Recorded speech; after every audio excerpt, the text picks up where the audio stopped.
रामराम मंडळी, आजच्याला आपण बघत आहोत माशाचा रस्सा, माशाचं कालवण, त्यानंतर फिश फ्राय आणि त्याच्यानंतरनं नदीवर मिळणारे छोट्या छोट्या माशांचं फिश फ्राय. सगळं बघण्यासाठी व्हिडिओ शेवटपर्यंत पहा. पण त्याच्या अगोदर जर तुम्ही चॅनलवर नवीन असाल तर लवकर जाऊन आपल्या चॅनलला सबस्क्राईब करा.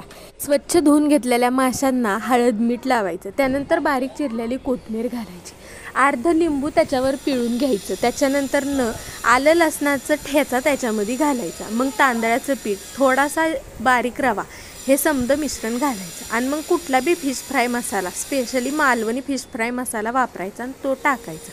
बस इतकंच. हे खसा माशाला चोळून घ्यायचं, चांगला ह्याचा लेप लावून घ्यायचा माशाला आणि मग काय मासे आपले 10 ते 15 मिनटं रेस्टसाठी ठेवायचे. मग त्या तव्यावरती तेल टाकायचं, तेलामध्ये मासे पवायला सोडायचे. जास्त तेल घेऊ नका, कारण माशाला त्याचं तेल असते.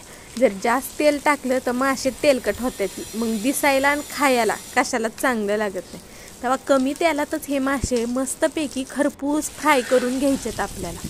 आता मासे फ्राय होते तोपर्यंत तुम्हाला जर व्हिडिओ आवडला असेल तर पटापट जाऊन चॅनलला सबस्क्राईब करा. व्हिडिओ आवडला तर लाईक करा आणि कमेंट करायला अजिबातच विसरू नका.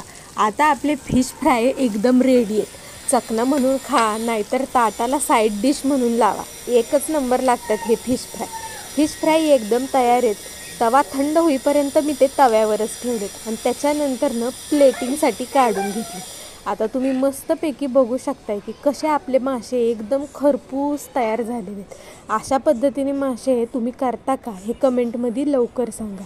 आणि हो, व्हिडिओ लगेच स्किप करू नका, पुढं जाऊन बघा. आता आपण बनवू माशाचं कालवण. त्याच्यासाठी पॅनमध्ये तेल टाकले, तेलामध्ये जरा वाईच हळद मीठ लाल तिखट टाकून घेतलं आणि मग काय कुटल्याला लसूण त्याच्यामध्ये टाकायचं, जरा वाईच कढीपत्त्याची हिरवीगार पानं टाकायची आणि चांगलं हलवून घ्यायचं. आणि मग कांदा खोबरं भाजून केलेलं हे वाटण घालायचं आणि चांगलं तेल सुटेपर्यंत परतू घ्यायचं. तर बारक्या कढईमध्ये चांगलं तेल टाकायचं. तेल गरम झालं की हळद मीठ आणि लाल तिखट ह्याच्यामध्ये टाकायचं आणि मग काय स्वच्छ धुवून घेतलेल्या माशाच्या फोडी ह्याच्यामध्ये टाकून द्यायच्या आणि चांगल्या आलटी पलटी करून शेकून घ्यायच्या. म्हणजे मग कसं माशाचा उग्र वास निघून जातोय आणि टेस्टी चव बनते आपल्या कालवणाची. मस्तपैकी मी फ्राय करून घेते. तुम्ही बघू शकताय कसा त्याचा कलर चेंज झालेला आहे आणि माशाला चांगले तेलाचे चटके बसलेले आहेत. तेव्हा आता आपण जाऊयात आपल्या दुसऱ्या पॅनकडं. त्याच्यामध्ये आता फिश करी मसाला घालून घ्यायचा आणि तो बी चांगला परतू घ्यायचा. आता ह्याच्यामध्ये आपण टाकत आहोत, आपण जे मासे परतून घेतले ती का नाही, ते मासे ह्याच्यामध्ये टाकून द्यायचे आणि मग काय चांगलं थोडंसं पाणी टाकायचं, जेणेकरून मसाले जळू नयेत आणि चांगलं आलटी पलटी करत हे परतवून घ्यायचं. माशाचा सुगंध आत्तापासूनच यायला सुरू होतोय आणि मग गरजेनुसार जेवढं काय पाणी तुम्हाला लागतंय, जेवढा पातळ रस्सा बनवायचा आहे तेवढं पाणी टाकून घ्या, लय पाणी टाकू नका. आणि मग हिरवीगार कोथिंबीर वरून टाका. 1-2 उकळ्यांमध्येच मासा शिजून तयार होतोय. बघू शकताय तुम्ही कसलं भारी कालवण झालंय आपलं. चांगलं मस्त अशी तर्री बी आली आहे. एकच नंबर बनलंय. लाईक तेवढं करायला विसरू नका आणि असं एकदा कालवण करूनच बघा तुम्ही. ह्या आखाडासाठी स्पेशल कालवण. आता आपण बघूयात नदीवरती मिळणारे बारक्या माशाचं फिश फ्राय.